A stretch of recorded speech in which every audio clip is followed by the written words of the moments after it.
Inviting people into a space where we're going to hold this story. Love your art. Did you know a lot of the riders were actually women wearing beards? Yes. Which gives me such like Monty Python vibes. It's amazing. Oh.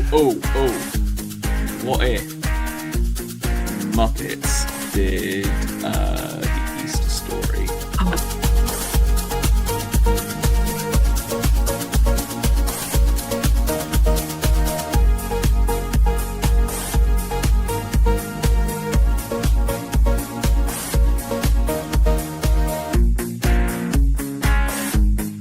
If that's all we're looking for, that's what we're going to find. Yeah.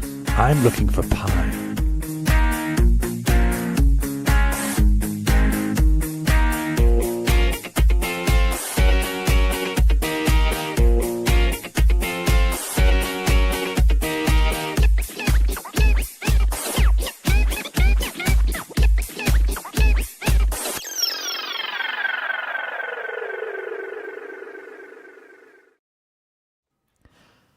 The disciples went and did as Jesus had instructed them. They brought the donkey and the colt and placed their cloaks on them for Jesus to sit on. A very large crowd spread their cloaks on the road, while others cut branches from trees and spread them on the road. The crowds went ahead of them, and those that followed shouted, "Pivot! Pivot! Pivot! We were on a break! Can I be wearing any more clothes? Joey doesn't share food!" When Jesus entered Jerusalem, the whole city was stirred and asked, "Who is this?" One man turned to them and said, "I'm Chandler. I make jokes when I'm uncomfortable," to which the crowd went in unison, "Oh my God!" That's from the Gospel of Gunther, chapter 21, verses 6 to 11. Hi, I'm Tim, and welcome to Faith in Geekery. Here this evening with... Hello, I'm Mark. I feel as if my special subject is not Friends, but I got all those references. Is that because of Jesus, though? I'm Jen, and I do love Friends, and I thought that was hilarious. I also love Jesus, and I love a mashup. And this is... Hi, I'm Alice. Thank you for having me. Our guest Alice, who I've never met before. No, never seen you before in my life. That is a lie. It's a lie. And as always, the question we ask at the start of every single episode of Faith in Geekery: what is the geeky thing that you have done this past week? Please let us know in the comments if you have something geeky you've done this past week. But those of us on screen or listening by audio later, what have you been up to?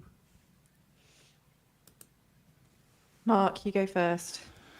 I have been doing a few things. I've been doing some Easter prep in my day job. I've also been doing some D&D prep in my spare time for a kind of, family and friends. Is that what we're calling it, Jen? Yeah. Little campaigny thing. So that's going well. And no spoilers here for you and yours. And last Tuesday night, I had the absolute joy of trying out Mothership with Dice Company. And it was absolutely amazing. Basically, Mothership is a TTRPG, so tabletop role-play game done over the internet in this instance, and it was game mastered by the legend that is Zeus Legion, who has got the most graveliest kind of Optimus Prime kind of voice of like the "Hello there, yes, I'm Zeus Legion," and it's absolutely fantastic. And that is an awful impression of him, so I do apologise. But yeah, no, it was hilarious. And basically, it's in the style of Alien or Aliens or kind of Space Odyssey 2001. It's kind of bleak, futuristic kind of horror in space, and it did it really well, and it was well worth the 3 hours that I spent playing the game online into the early hours. Well, you started Very late cool. though, didn't you? That's like a 1 o'clock finish, 2 o'clock finish, 3? 4 o'clock finish. 4? Oh no, it was Whoa, that's just 2.5 hours, I think. Yeah, sorry, that's just the morning. Yes, Did you it just was. stay up then? Did you just call it? No, I a crashed, night, and then stayed up? I went and did my stuff in the morning. Absolutely fine. Fair dues. I feel like that was a very gentle brag. It was fun. It was fun. Really good fun. And Very cool. it's really cool because the you kind of roll your dice about stress levels, and the more you stress, the harder it is to kind of get underneath it. And so it's like it's a good twist on kind of gaming mechanics. So yeah, really good fun. Oh, I like that. But it basically just continues to escalate. And we got told at the very beginning to kind of go, if you come across something that's going to be hard to go against, feel free to run away, because you might not survive. And also have backup characters, have lots of backup characters. And you're like, oh, okay, it's going to be like that. You will die. But I didn't die, and I rolled well, so it was all good. Oh, well I'd ask done. more. Excellent. That sounded very supportive. Anybody else that been up to anything exciting? The geeky thing I've been up to this week. Oh, No, go for it. Nice. Go. I'm gonna go. Is that I am attempting to fix my piano. I decided that it would be a really good idea to attempt on my own to unscrew the top of my piano, which is an electric Clavinova, order some keys from eBay, and just kind of have a go. I'm partway through it. My husband has suggested that we get a professional piano fixer to do the job. But, I like a challenge, and I like taking things apart and finding out how they work. So that is the geeky thing that I have done this week. I have That's so very many geeky. questions. Have you put it back together? Is it still in pieces? I've had a little teaser for myself. So I've taken the top off, I've had a look at it, I've ordered the part. I did put the top back on, but I'm planning to fully go for it. And yeah. Okay. We'll definitely need Thanks. regular updates about how it's going. So follow-up question then. If you like taking things apart and seeing how they work, how many times have you done this before? And follow up to that question, how many of them have been successfully put back together?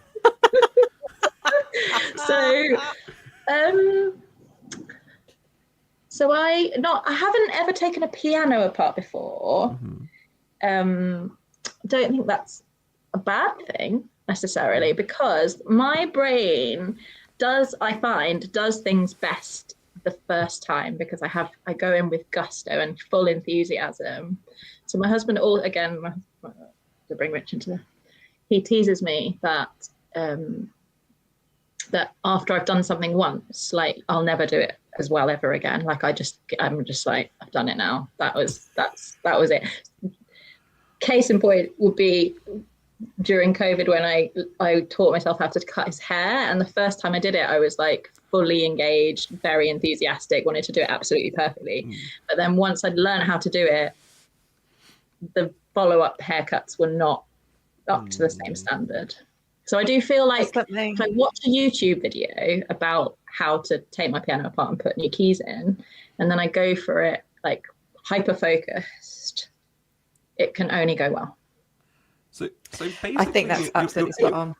So basically, you're Creed Brattoning this in the sense Yeah, of absolutely. I want to learn how to do a cartwheel. The perfect cartwheel. I do it once. I did it. It's amazing. I don't have to do it anymore. I've done it. You see, I've done it. whereas I'm I think victorious. whereas I approach the things differently. I kind of go, I'll do it once. Oh, well, that was crap. And I'll do it a second time and go, oh, much better. And I tend to kind of get better that way on. And I haven't taken I actually have taken an electric piano to pieces, but it was a electric valve keyboard from the 50s. I might be calling you. But I haven't sorted out a Clarinova. I've seen plenty of broken Clarinovas though, because I work for the Methodist Church, and there's loads around. And I tried to get rid of an upright years ago, an upright piano, and I ended up just smashing it to pieces because no one wanted it. But there was there is a That's really sad. There is a piano repairing company in town that basically take spare parts of everything and have them there to like donor parts and everything else. Do you think there is then a line of business we could put together of going around finding all the old broken electric keyboards in various chapels across the country and saying, right, let's Frankenstein this from all these discarded parts into something that actually works? Yes. I Frankenstein many Probably. things, so I think this is. I don't think it's necessarily going to make any money. No, that's what I was about to say. no. Is If like- you just- So as a business model, probably doesn't work, but as a fun project, definitely. Can I go Until down the a slight novelty wears tangent? off. Can I go down a slight Go down a tangent? tangent, My grandma got an upright piano, and it was a bit out of tune. And so every time I used to go and visit, I was like, oh. And I asked my uncle to borrow his socket set. And in the end, I worked out that the spark plug kind of connector was actually the right size to tune the piano. So I actually went through and tuned the piano myself, broadly. But then the next time I came back, I was like, Grandma, where's the piano? And she went, oh, I sold it because it was in tune. That's Oh so my good. gosh. So Oh good. my gosh. That is so harsh. Yeah. Don't you love that feeling though when you find a thing that fits another thing exactly, or like a thing that's not supposed to do the job, but then you discover it does the job. Yeah. And I it's do like- love that, but that's also the reason why I never throw anything away. So I've got drawers of things just in case. It's getting that Drawers and balance, isn't drawers it? of things. It's the box. Got multiple boxes of just stuff. Of the cables and the Yeah. screws and cogs and just in cases. Yeah. I think what you have to realise is that if it's meant to be, if that serendipitous moment is supposed to happen, the thing that you need will be there. Or like if you have the kind of brain that goes, oh, I could find a resource at this point in time that will solve that problem, it's going to happen whether you've got a box of stuff or not. One day, when my child is old enough and will go out on their own and have their own house, they will have a bed frame that will be missing a slat. And at that moment, I will go, I have a piece of wood that will fit in there perfectly. I've kept it for 20 plus years. It is For now this very yours. moment.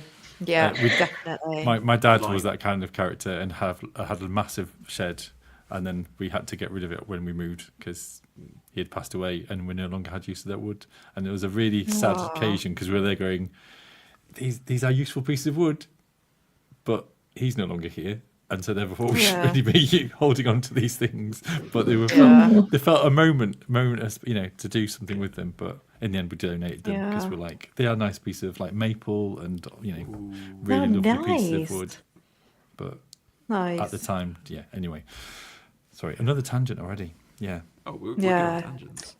My geeky thing this week, it's the past 2 weeks actually, but 2 weeks ago I went to John Lewis and I had a little makeover with Sylvia in the Cambridge John Lewis, and that was very exciting, and I have lots of things to say about makeup, which I think we need a whole stream now focused just on that. And if you don't wear makeup, you can just come and learn about it and geek along, but it was brilliant. It was completely brilliant. And the second thing I've been geeking out, not really geeking out, but focusing very hard on is job interviews, of which I've had 2 in quick succession. Well, 3 technically, because one had 2 stages. And I'm very happy to say I've announced recently I shall be starting a new job anon. Yay! Well done. Congratulations. So a lot has fallen into place in a very happy way. So that's been my total geek out this week. So we Tim. don't need to have an episode on job interviews. Job interviews or Interview like practicing. what to do when you are suddenly without any job at all. Yeah, absolutely. Yeah. I have been doing lots of work stuff, but it's coming up to Easter, and I take most of Easter off. So what I've been doing is getting back into Assassin's Creed Valhalla, which I got during lockdown when I was living in the States for one very specific reason, which is the village where I grew up is in the game. That's pretty Whoa, cool. So what? what I did is I got the game and I made a beeline for Lincolnshire. And I was way under-leveled, but I found the village where I grew up. And just went around the village. Wow. And that's that. I didn't care what else I did. So I've had this game there. I've not really finished it, but That's I just so had it there just so I could go back. And Was visit it accurate? Weirdly, for the time, yes, because the village itself was a major trading hub in Roman times before the waters receded around the. I know a bit about Lincolnshire. Has it changed much? No. No. It is weirdly because Time Team were there back in the day. Time Team They didn't even have to dig. Well, they had other things to do because the Time Team visited at the time of Foot and Mouth. So, we as a school visited. We had to wash all our wellies to go look at the dig site, and they found it's like the only example of a Roman deity anywhere in the Roman Empire is found in Ancaster in Lincolnshire. Whoa, that's very cool. Which I find really weird because the question I ask is, if it's the only example in the entirety of the Roman Empire that you found, how can you say it's a deity? Yeah, I was going to say, it's a how very can, good point. As in sign of a deity or an actual deity? Actual statue. Oh, okay. Not an actual deity. No, it's actual statue. I feel like we need, for podcast listeners, Mark just made the sign of the deity. Of a Do it again, Mark. random deity. There it is. So yeah, Now we know. Yeah, so I went back there, but I've actually gone back in and I've actually done the story missions. I've just got the end credits for the first time of a game that is reportedly like 100 and something hours long. Whoa. So I've done all the story missions, or all the side missions. I've now got the DLCs to do. So yeah, Very it's been doing that. cool. But also That mainly sounds going around fun. Lincolnshire, and going into churches as a Viking assassin. Did you recognise streets and things? I was disappointed that they did not have Steep Hill in Lincoln. Yeah. That disappointed me. That's Kind pretty of like iconic. very essential. But it was fine. They didn't have the Boston Stump, nor should they. But they did get the swans in Lincoln right. So that they did get that bit, and I'm happy with that. How did they get it right? Like, what is it about the swans in Lincoln? Are they particularly vicious? Well, swans. Is it just the presence of them in the that presence of place? swans? Just like, the yeah. fact that there are swans. Swans are like. They spoke in a Lincolnshire accent. I mean, I feel like swans, swans are as identifiable in some parts of Lincolnshire's history, the same with the Lincoln imp. So what you want is like a imp swan hybrid, and that's kind of what Lincolnshire is historically. Did you just say imp swan? Imp swan hybrid, yeah. Imp as if we should swan clip that. hybrid. Yeah, an imp swan hybrid. That's brilliant. So How imagine, would a like, swan squawk in Lincolnshire-ish? In Assuming that's what you say. Lincolnshire. How would it sound like from the Shire? Yeah. How does a swan squawk anyway? How is it impish? I think a swan hisses. Yeah, I think a swan hisses like a goose. So I think like an imp swan hybrid would be like a giggle hiss. Go on. It'd be like Tell us more.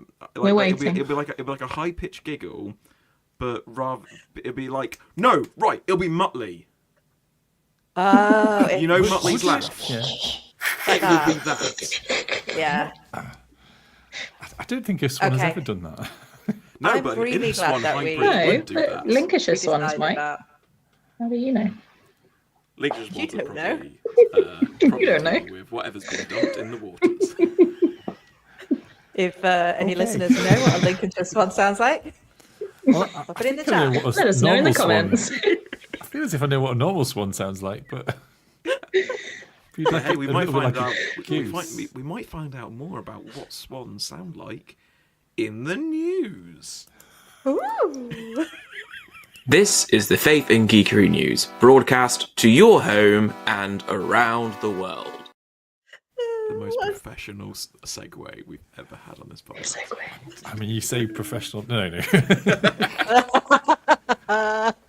So, what's in the news? What's in the news? Okay, so we have Taskmaster fans You'll be pleased to hear that Greg and Alex are back on the 9th of April on Channel 4. That is not long at all. It's Thursday. That is That's next week.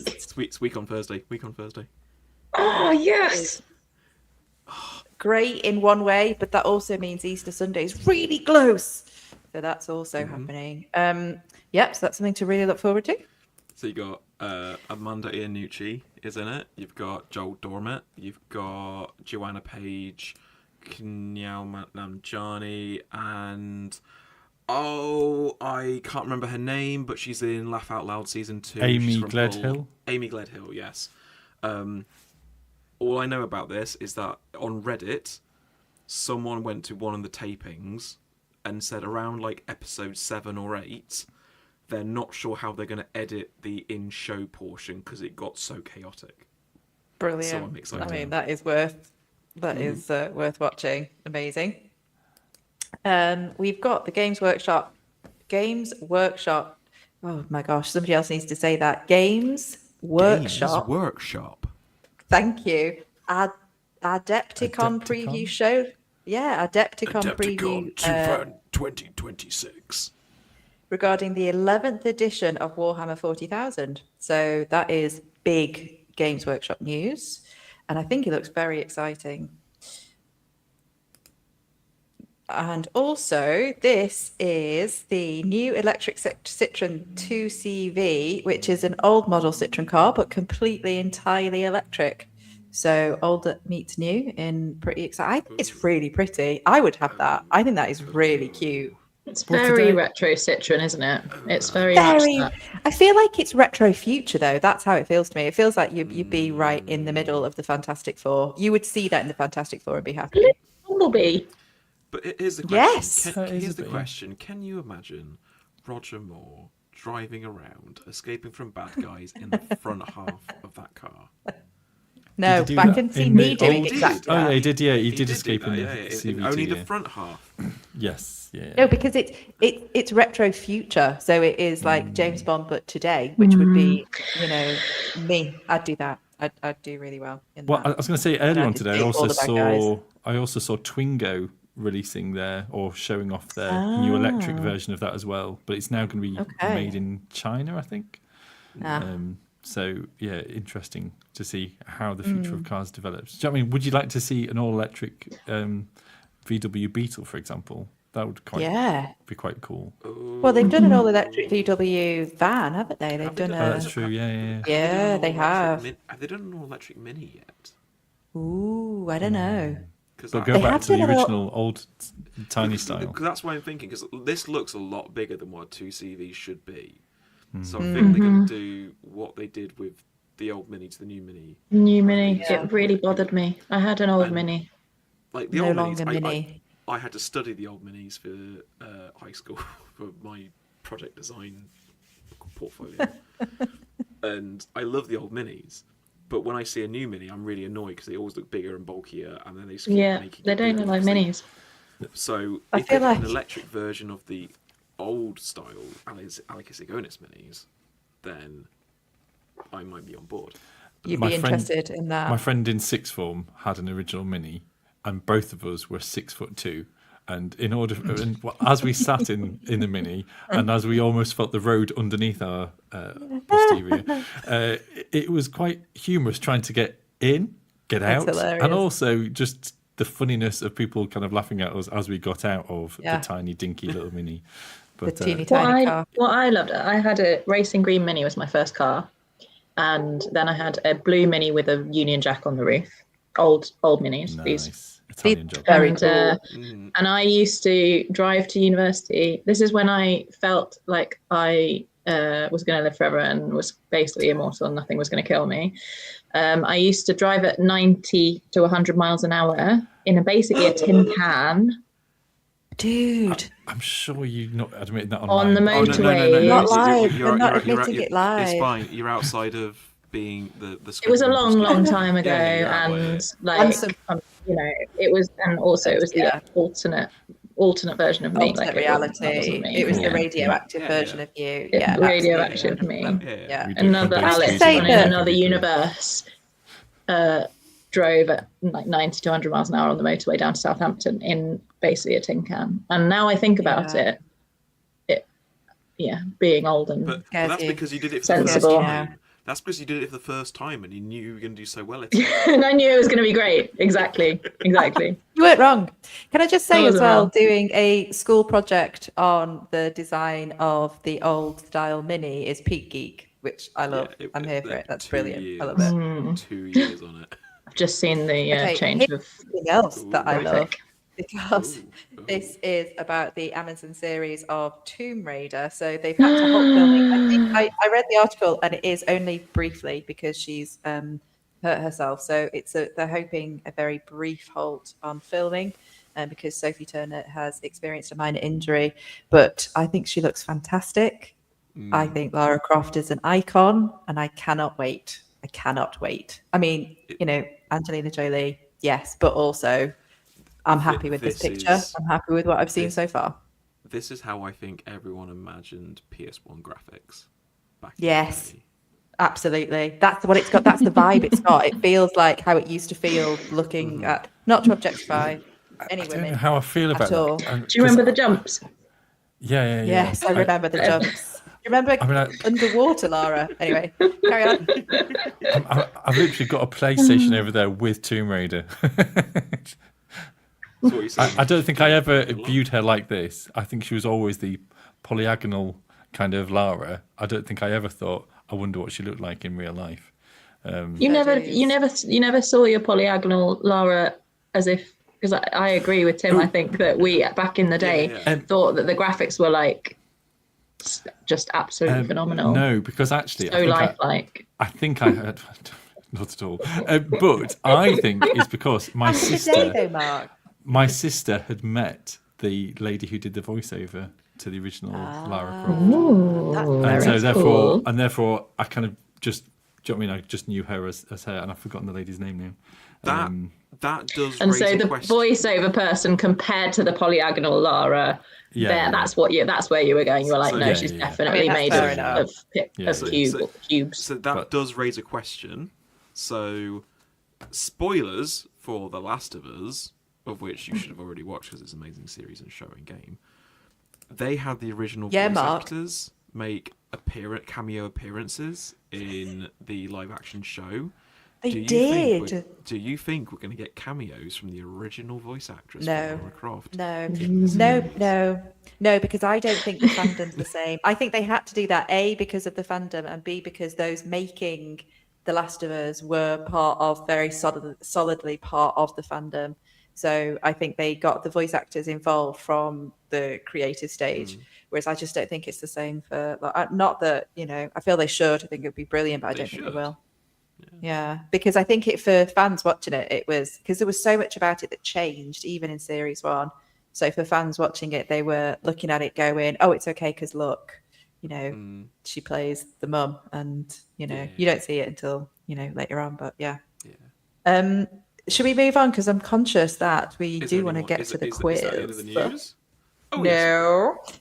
We have 2 more, I think. So firstly, and we do need to do the last one because Easter. So firstly, the new poster and trailer for Supergirl has dropped in the past couple of days. And it looks super cool. See what I did there? I think it dropped today, didn't it? Dropped today, even. So this is this is breaking news, you guys. But here's the thing. Something else dropped 1 hour after this, which was the new trailer for He-Man and the Masters of the Universe with Jared Leto as Skeletor. I really struggle whenever I think of the whole He-Man franchise now, not just to think of She-Ra and the Princesses of Power. No, I love She-Ra so much. Ultimately, absolutely better. But no, I've got a cross stitch that is it's not Eat, Pray, Love, but it's like that. It's He-Man I love that you've gone to cross stitch. I know. I'll find a picture and I'll show it. And the last bit of news is that they have done extra tests on the Turin Shroud and they found DNA from many different peoples, plants and animals. Some of the DNA seems to originate in India. Certainly the genetic material, not genetic. The biological material of the cloth itself seems to have Indian origin, none of which actually seems to be the DNA of whatever it is that the picture is of, but rather of people and things that have touched the cloth over the many years. And also, it's still no clearer as to how old this is. So there's still a big question over how old this could be and whether this could actually be Jesus. But very cool, though. Very cool. Science. Science. Cool science. Science is cool. Do you know what's just as cool as science? Jesus. The quiz! If we have one. I got questions. The quiz. So, folks, this is the point of our live stream where we have the quiz, and today's quiz is a little bit leaning in towards our theme for tonight, and it is also leaning a little bit towards what is coming this weekend. So it is the Easter Friends quiz, and so if you are ready with a piece of paper or whatever you're using to make a note of things, there will be 5 questions, and in total there'll be 9 points available. Ooh. Yeah, I know, Is the right answer always Jesus? I can't possibly answer Always. that. Always. Oh yeah, Jesus. Just for is the this answer. Easter, Jesus. Jesus, yeah. The answer Just is for Jesus this to that quiz. question. The answer is Jesus. So, starting off hard. Question 1. In Friends Season 6, Episode 9, the one where Ross gets high, for Thanksgiving, they eat a special dessert. What is it? 2 points for that answer. And the 2 points is a bit of a clue there, because I'm after 2 answers, obviously. So I'm going to say that again. In Friends, Season 6, Episode 9, the one where Ross got high, for Thanksgiving, they eat a special dessert. What was it? 2 points. Shall I move on? Yes. Yeah. Are they going to get harder? Or... Yeah, Jesus. Jesus. The answer is Jesus. 2. Jesus. 2. In Da Vinci's painting of the Last Supper, what did the meal consist of? So in the painting, what is portrayed on the painting of the Last Supper? 4 points for that. Oh. I mean, I imagine you might get 2.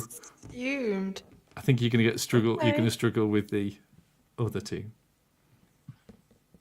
Can you see this sort of kind of connection there between those 2 questions so far? So in Da Vinci's painting of the Last Supper, what did the meal consist of? 4 points. Friends eating things. That's the link, just in case people didn't know. Just in case nobody It's got not. that. It's not the same answer. Question number 3. Yeah, that would be funny. What was the name of Phoebe's half brother? Or what is the name of Phoebe's half brother? Look at Alice's face. Oh, this one. See, it did get harder. Oh, don't. Hang on, I've got to go into my mind palace. I know the actor who played him. I know Phoebe's sister because she was from a different. Cause she was from a different TV series originally. I know Phoebe's birthday, if that helps. That is impressive. No, it doesn't help though.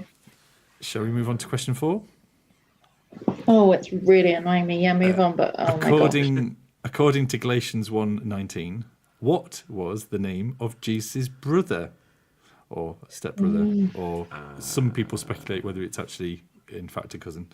But according to Galatians 1:19, what is the name of Jesus' brother? You know, when Or you who say is- some people, do you mean those people who think Mary can't have got married? Is it those people? I went down a whole rabbit hole, and I bet you there's did. whole I kind bet you of wings did. of various church kind of arguments that, was it from Joseph's previous marriage? Yeah. Or kind of, it was an interesting path. So, Yeah. Yeah. And then question 5. I'm going to allow a window of. How nice am I? Yes, how nice are you? I'm going to allow a window of 10 hours either way. According to Netflix, without adverts, how many hours would it take to watch all of the episodes of Friends back to back? Okay, right. So it's 10 seasons. Fast. Around 23 to 24 episodes. You know we can hear you, Tim. You're doing your working out loud. Yeah, I'm doing my working out loud. That's fine because people still have to do the maths in their head. Yeah, but it winds up Yeah, everyone but else. it makes it a lot easier.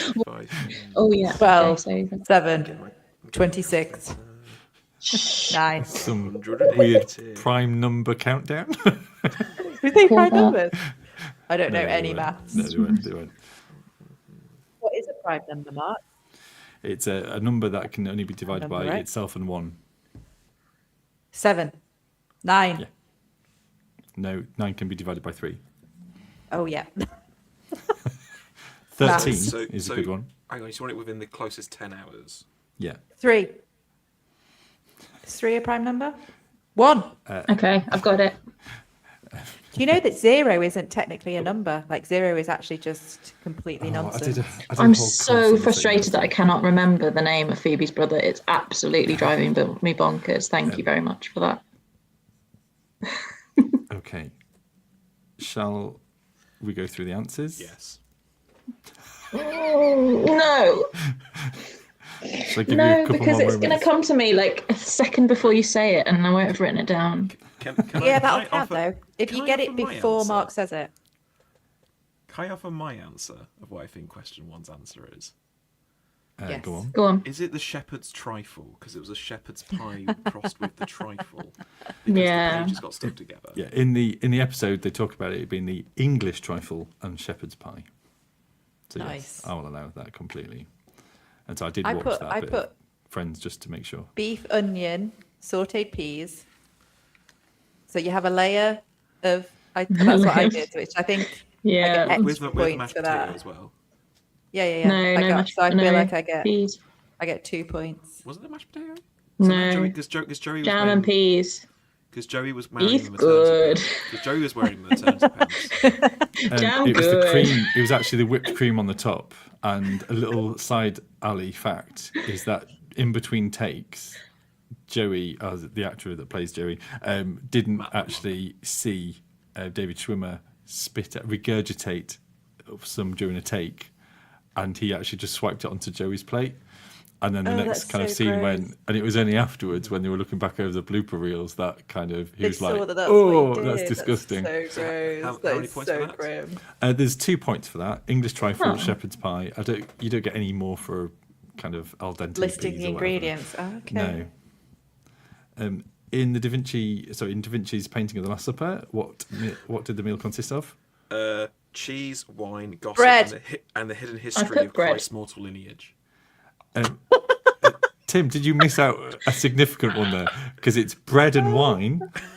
Yeah. I purposely missed it out Okay. for the fun pun answer. But However, for the fun, and you get points the- for that. no, you don't. The other 2 are what they suspect are jellied eels and citrus fruit as on the side. Wait, they were Cockneys. I put fish. Does that count as just jellied No. eels? Is that fish? No, it's not fish. It's technically not fish. No, okay. Then, No. but basically, it's more likely to have been what was local to Da Vinci. I was going to their say day. that's Da Vinci's table, Yeah, isn't yeah, it? yeah. But he had to have the bread and wine. Though to be fair, he also would have had bread and wine. wouldn't So he? Being wine Italian, and gossip are allowed. also allowed. Wine I Wine put are allowed. lamb. Gossip, not Yeah, allowed. cheese, wine, gossip, and the hidden history of Christ's mortal lineage. Definitely not cheese. No. Defo not. But also lamb and olives, they definitely would have had. So I feel but like on the painting historically- there isn't. But historically, you would have been correct. But it's not on the painting, Yeah. so no. 1 point for wine.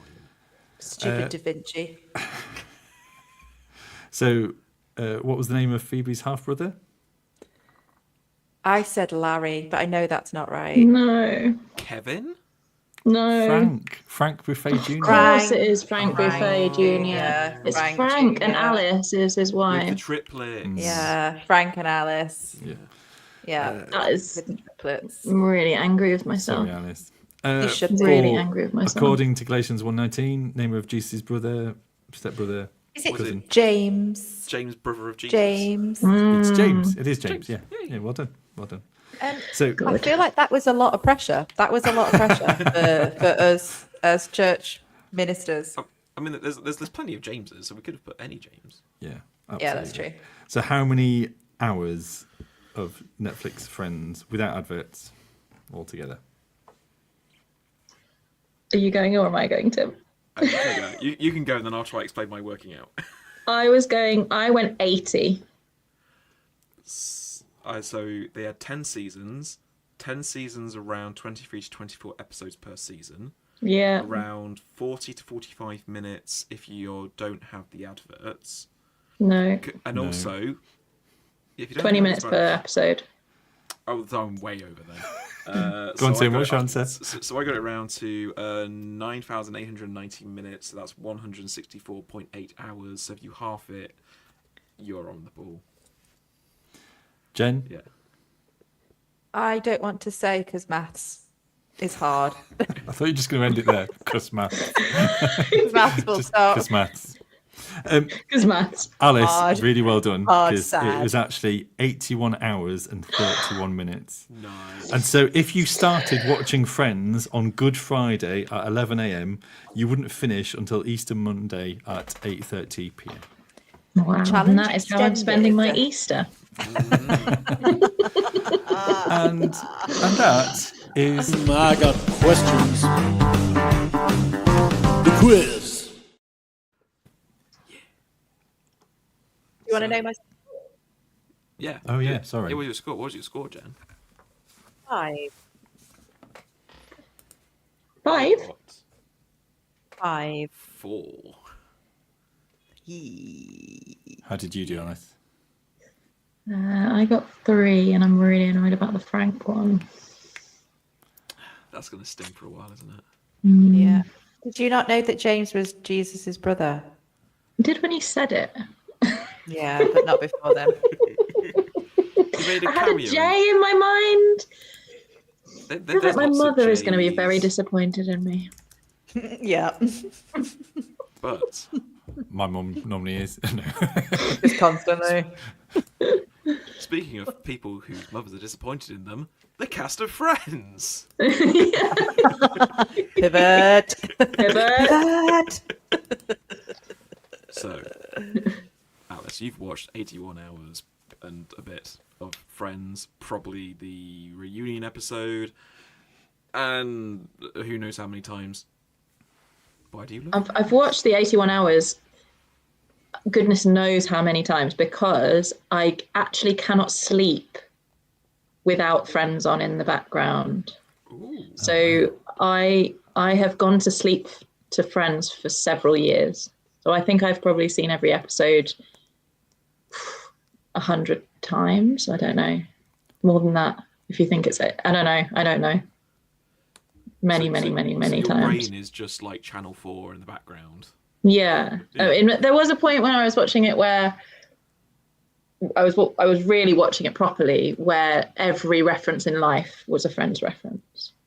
So like everything, things that would happen. I don't know if you've had that with other stuff that you're interested in. Yes. But like something will happen in the day and you'll go, that's like that episode of Friends. Yeah, it was that bad at one stage. Now I just have it as like a comfort blanket when I go to sleep.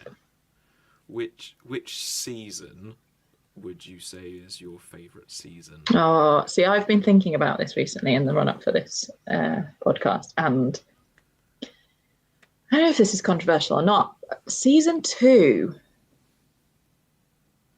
is Why would that be controversial? strong. I don't know because I don't know other Friends fans. I'm not really like in the Friends community. I don't know what other people think. Have So you been I was just wondering whether or not that exercised was by like the Friends something. community? The Friends community. are. There is a community. I'm sure they're out there. I've met people. Okay. I've met other people who have the same bedtime habits as me. So that's the 95-96 season. So Yeah, so it's the kind of like Ross and Rachel. It's the run up to the first Ross and Rachel encounter.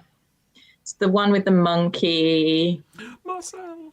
Yeah, so Marcel. It's the one where Phoebe has a husband. She has a gay ice dancer husband. It's just like the glory days. It's kind of when they've settled into the group settled, like the group of actors have settled in together. They've still got fresh ideas. Because I can tell you the repeated themes in their storylines as well. I've watched it that many times. So you'll notice that there are a couple of times when people have partners who are much younger than them. Like, so Ross has a partner who's younger than him, and there's lots of jokes around that. But then there are episodes where Monica has a boyfriend who ends up being in high school. Very dodgy. I've forgotten about that. Yeah, She pendulumed hard. Sorry? But also Monica pendulumed hard then. Yeah, because she's the younger one. Yeah. Yeah. And they also do so the other way. So Richard's really old, like much older than them, but then also Rachel dates the father of Ross's younger girlfriend. So and then they do loads of jokes around them being old. That's Bruce Willis. But also that was Bruce Willis. Yeah.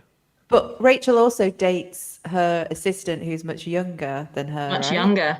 And dating someone working with as well. That's another theme. So Joey dating so not only dating the actress that he's working alongside, there's Chandler dates his assistant at one or hits on his assistant at one point, and they make jokes about the fact that you can't like date people who are in the workforce. But then also Rachel and Tag. Yes. Tag. Also an assistant. Yeah. I know things through it, so I'll go, oh yeah, they've used that again. They've used the jokes again. Not that it's all still great, but well, from my perspective. But I remember Ross getting more unhinged as the series went on. My fajitas. The divorcinator, isn't he? I'm fine. Yeah. I'm fine. I can't. Unagu. I can't remember what season. Salmon spring rolls. Salmon spring roll.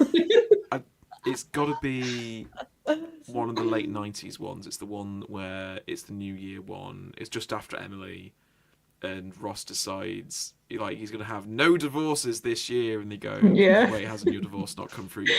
No divorces in '99. No new divorces. No. It's also the one where you go the leather pants. I think that's the same episode. The leather pants.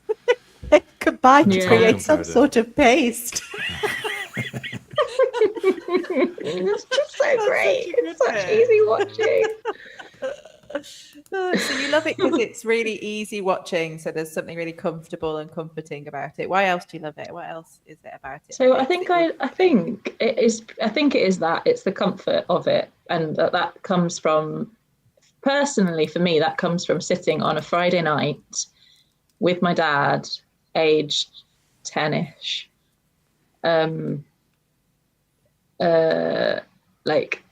sat on the floor in front of the telly, and having the ritual of Friends and Frasier to watch on a Friday evening.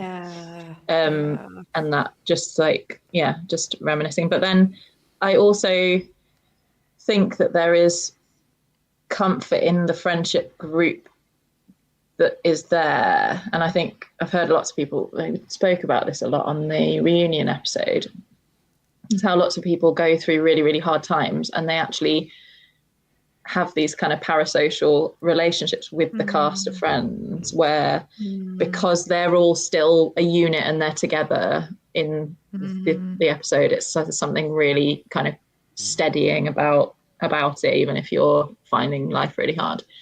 And I think it represents that time in your 20s where on one hand you're kind of trying to just work out what life is about and muddling through and trying to find first jobs and not really knowing what your career is, and all of the kind of uncertainness of that time, but then also the very new, fresh relationships that happen at that time of your life, where you bond very, very strongly because you're all in a very, for me, I guess it was university. You go to university, you're all thrown in the same boat, and it's, you're kind of thrust into independence, and it's sink or swim, in the way that you swim is to like hold on to each other, so everybody's in it together, and and that is,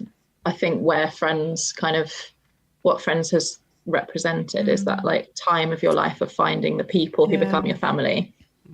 So they're your chosen family, and that's a really stabilizing and comforting thing to be watching and engaging in and investing in. Yeah, and you know them over and over and over again, even though and also weirdly for me, I think I know their passage through the series as well. So I'll watch it because there are 10 series and it's very long.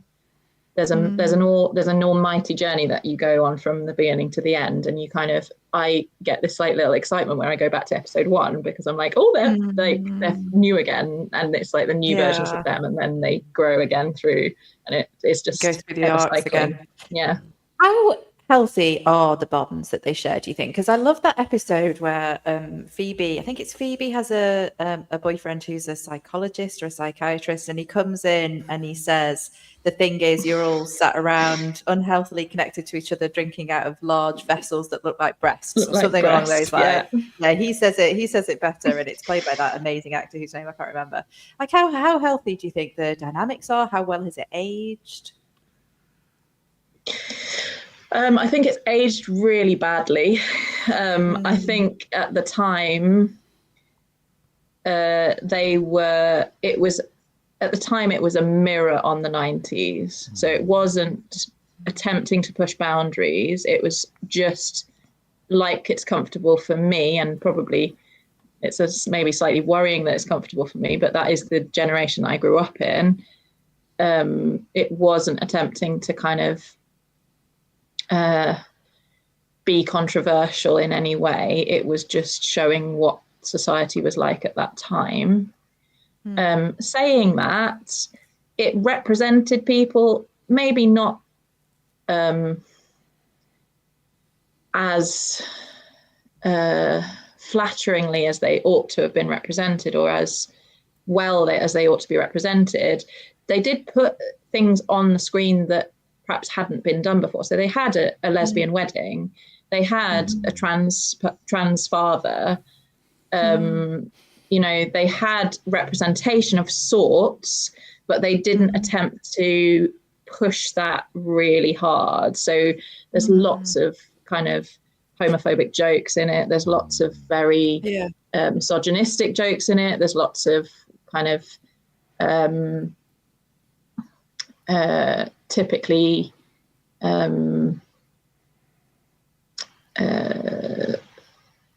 patriarchal to a certain degree, I guess. This kind of representation of what men and women ought to be like within the very representation of each of the characters, but very 90s. But very 90s. But then so I've read about the kind of process of them making it, and people's responses to that, and I think that it's very, very mixed from those groups who are not well represented, I would say, in the series. Some people say, actually, I was just really glad that there was someone on the screen who was a trans woman, or I was really glad that there was a lesbian wedding on screen, even though they chose to end that episode with, now I've seen everything, which isn't a good, that's not a good message. But I think it splits people when it comes to those sorts of issues. I think you could argue that it was quite normalizing of certain things, that it wasn't necessarily well, certainly for us in the UK, maybe it was different in New York, but it wasn't necessarily normal to see kind of gay representation on sitcoms, on comedy shows, and for it to No. be something that was just accepted and was just like part of. At no point do any of the characters go, "Oh, it's really wrong to be gay." You know, they're not doing Yeah. that. Are they? Like there And may I be think jokes made at the expense of gay people, but there was something really there were normalizing about but then there's representation. also the conversation that Ross has with Carol about her parents not going to the wedding and whether the wedding should go ahead. And Ross's response, Ross says, "Do you love her?"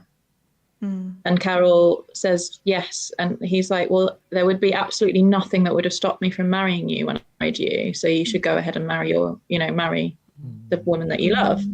So actually, there are scenes like that are really heartfelt and actually represent that community really, really well. So, and is that trying to get the right balance then?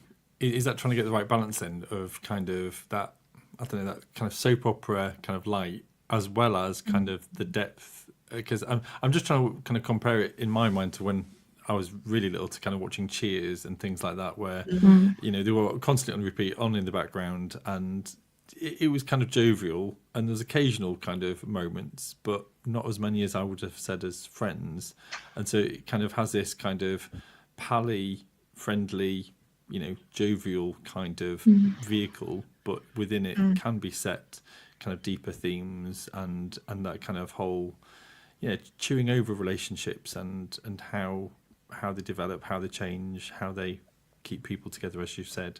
I'm just trying to kind of ponder, but I think the problem for me is I rewatched it during COVID, and I found it kind of more sexualized than what I remembered, and reference of porn and things like that, and I was just like, wow, hasn't dated well. So carry on. Maybe it's like, but I think like the knock-on effect for Friends, anyways. I think it is one of those shows that, because it was that cultural markstone for it, that actually a lot of shows since then like have actually been able to run because Friends actually walked for them. Absolutely. So thinking like 100%. some of the sitcoms that are out now, like I only see clips of them because I'm not that interested in some sitcoms, but actually seeing the impact of them now as I go, like, so I think if we didn't have Friends, we wouldn't have Modern Family. No, absolutely. And, we wouldn't have Friends if you didn't have Seinfeld. We wouldn't have Seinfeld if we didn't have. And I think it's one of those cultural touchstones, effectively. That's absolutely true. Yeah, like you look back on it. It was also there was something a bit like, oh no, now with what we have now, with that filter, But actually, looking back at it, it's like that was actually. I can see the threads of it. I see its DNA in all the shows that I'm seeing now. And I don't think that the 90s world was ready for. I don't think it would have aired if it had been a sitcom from today in the 90s. It just wouldn't have.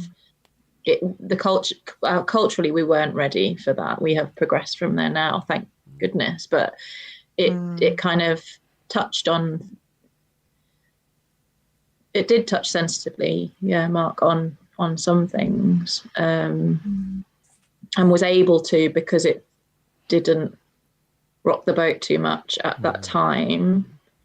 And as you say, Tim, I think maybe that is part of where we've come from. I don't know. Some people will disagree vehemently with me. They'll just say, no, it was part of the problem and wrong, and we should have done more at that time to push. But I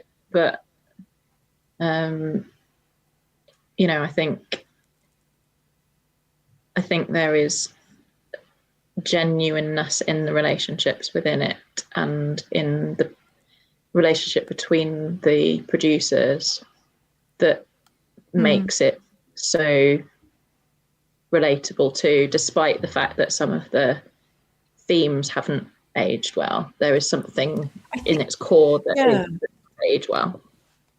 I was chatting to somebody who is in their very early 20s today, so completely different generation, and was talking talking about how they and their friends are watching Friends for the first time and really enjoying it, really loving it.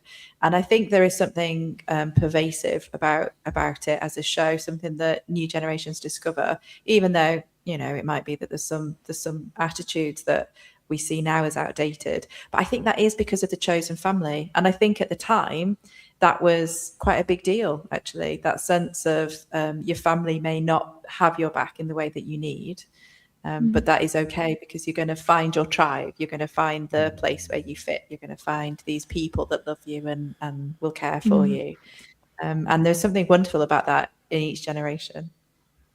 And in that also, that group not necessarily being people who would automatically fit together either. You know, like Chandler's a posh boy and Phoebe's from, you know, a really rough, you know, a really, really difficult, troubled background, where her, you know, her mum's died by suicide, and Phoebe's grown up on the streets, and so you have that sense of these people have kind of found themselves together, but despite their differences, despite their different backgrounds, they've found that they love each other and continue to support each other. And I love the episode where Ross discovers that Phoebe was the one who mugged him when he was young, and then she's able to reunite him with his comic. I forgot that one. I was about to say this, because there is that kind of like intertwining of their lives that actually I think they do that really well, and I don't know if I've seen that before Friends. There was not just the mugging one; it's the one of Ross's first kiss with Rachel. And it ends up being Ross's first kiss with Monica. And then Jan's in the background going, "What have I married into?" But do you know what I mean? They have that boldness to be able to go back and kind of do the kind of their high school things and kind of intertwine how they kind of live. And it is that kind of the family that you choose, and it is that closeness. And just the way that usually the episodes, they either begin with them coming into the coffee shop and you're just popping in just as you would with Friends, or into their house just to kind of say hi. You know, it's pretty much that trope throughout. That's how you start, with the door flinging open, which I know is kind of echoing of other kind of sitcoms and soaps, but it kind of did it really well. And I think there's also something culturally here about, you know, these are all kind of good looking folks that you kind of want to aspire to be, and like the Rachel haircut was kind of very popular in the day, and you know, everything from the title music, you know, it's just, it did it very well. And I don't know if it was just because it was a very good formula, very well and very slick. But, you know, I remember growing up as a teenager, you kind of came in and Friday night came, you put Friends on, and you wouldn't want to put on anything else other than Red Dwarf. But I'm with you on Red Dwarf. I think that was a bit later. Tell us a little bit, Alice, about what it is about Friends that speaks to you as a person of faith, or what interaction do you see between your faith and those things that we've been talking about with Friends? I think it's what we've already spoken about, really. I think it's to do with the kind of the love at all costs that is seen there, the devotion between them. And, you know, I don't know, it's a difficult question, because part of me feels like, in a way, it's at odds with my faith, because of all the things we've spoken about, because I think that there's a lot of, there are a lot of negative attitudes in there. But I do think that they're superficial. I think that the thing that underlies it is this deep connection, the chosen family, and just being very, very loyal to one another, unconditionally. You know, that you know, there is an unconditional love between them that is displayed throughout, and you can see that bond. I mean, the cast themselves were actually genuinely crying on the last episode. and everybody else in the country who watched it for the first time was also crying in the last episode. Also you know, it was sobbing. like everybody was sobbing because it was something that, you know, I think that anything that evokes that level of emotion when it comes to bonds and love and connection has got to have something of God. There's got to be something of God in there, because God is love. So anything that represents that is representing God to some degree. I agree with Mark that it's hypersexualized and perhaps doesn't, you know, show a good role. Kind of Joey isn't a particularly great role model for young boys, I would say, and, you know, and attitudes to women, and but I think like you can tell though with Joey's character in particular, like actually you can chart the growth throughout the series, and I think that's in no smart to the influence of everyone around him. There's that scene from the reunion where it's him and Matthew Perry just sitting on the lazy boys, and then the rest of the cast just go, they're back in the chairs, and then you just like see them like relaxing and enjoying each other's company, and then Matthew Perry says, oh, it's good to see you, mate, it's really good to see you, and that kind of like you see that love like between the characters in that scene, in that moment that evokes all that, but actually you can see that love and support I think they've had. I mean, the genuine love and connection that they had for each other. I was trying to find the I should have put the book next to me so I could remember the author of the book that I'm reading about Friends. But talks about the book that I'm reading talks about the reason that they succeeded as a cast was that the bond that they decided very, very early on that it was all or none of them. So unlike other programs where it was, you know, you'd have a main character and then some supporting roles, they decided we are all main characters and we are all supporting each other. We are one group. We're gonna fight for fair pay. We're going to fight for everything as a group together. And they were just bonded as a cast from the very beginning. And I think one of the things that carried it through was that they did that. They decided, I'm not going to compete with these people who I could potentially compete with. You know, the cast, each of those characters could have said, actually, I want to be the lead in this sitcom. I want to get ahead. I'm going to ask for bigger money. I'm going to do, you know, stand on everybody else to get what I want. But they decided collaboratively that they were going to just be unified, and that continued through. So I find that really interesting as well. And that just doesn't surprise me in so many ways, because that's the experience of watching it. That's how it feels to watch it. That's the feeling that's generated for the I think there's something really comforting about that, right? Because I think there is so much competition in the world. There's so much feeling of competing against other people, especially women. You're perhaps not as good as somebody else. That feeling of like insecurity and worry about whether you're up to scratch with everybody. Whereas Friends just put everybody in there on a level playing field, men and women. They each of them had certain episodes which were clearly that, you know, to do with them predominantly, or it felt very fair in how they were each, you know, how the storylines went for each of them. I think that for in sitcoms, but more broadly than that, you think about things from the 80s and early 90s, how women's friendships were often portrayed as being competitive, especially around the men that they, you know, were dating.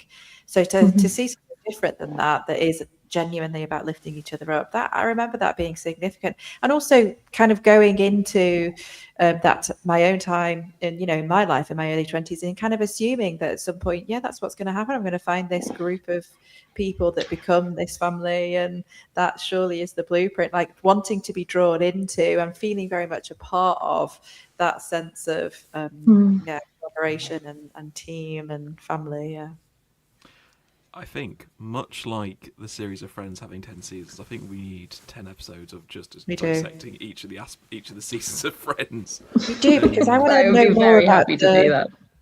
I want to know more about the producers and the writers and directors, because I think you brushed on how they had a very particular vision, but I don't think we've got time to look at it now. So come back and talk to us about it. Yeah. I'll be happy to. And thank you for sharing with this, Alice. It was like, it's been amazing. And yeah, definitely come back. You're very welcome. Thank you so much for having me. Friends too. Anytime I get to just talk about Friends, I'll be back. Yeah, absolutely. No, he did. I won't go into that. Yeah, but yeah. So yeah, we've gone slightly over, but that's good because you know we do go on tangents, and this is all great conversation. But we'll be back next week. We won't be back. Oh, next we week. will. We're having a holiday. We will be back in the fullness of time. So if you are, We will be back in the we'll be future. back. There's an episode that's after this one, whenever it is in the future. But we'll see you all then. Until then, everyone, have a good Easter and geek safe. Bye.